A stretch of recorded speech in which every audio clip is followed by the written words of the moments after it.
In this video we're going to talk about sunrise and sunset photography.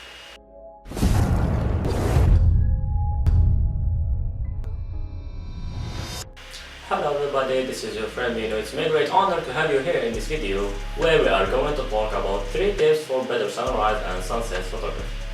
No travel album is full or finished without sunrise and sunset photos. However, many people think that it is hard to shoot the sun. But personally, I think that it's not that hard. For example, this photo you are looking to, it was a year ago, even before I got my first camera. And I took it with an $80 phone. But we are not talking about phone photography. So let's throw that photo away and let's talk about professional photography. Tip number 1. Explore the location. I know that it is a lot more easier and faster to just come up in place and take off your camera and just start shooting.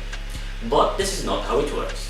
First of all, after choosing the location, go a bit early, before sunset. Take your time, explore the location, and choose the perfect angle, considering the frame and what you want to appear in your shot. Also, choose a location that don't have traffic or people walking around, so you can focus on your image and don't get distracted by anything.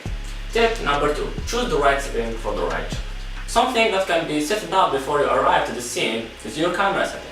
Since you are shooting a landscape photo, you need to get a sharp image. So you need to use the sharpest aperture on your lens. By the way, I have already talked about that in a video that you will find it on the first link in the description. Although using manual mode is the best thing you can do to get a beautiful sunset image. But if you are like me, not very familiar with manual mode, you can use API mode, aperture priority mode. So you can choose the sharpest aperture on your lens and then the camera do the rest of the work for you.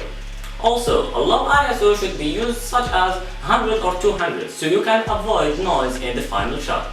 This is why you need a tripod, so you can use the low ISO and the high aperture, because the camera will choose a slow shutter speed to shoot the picture. The only thing you can do in this situation if you don't have a tripod is to higher your ISO a little bit to avoid a shaky image at the end. Just a small note here.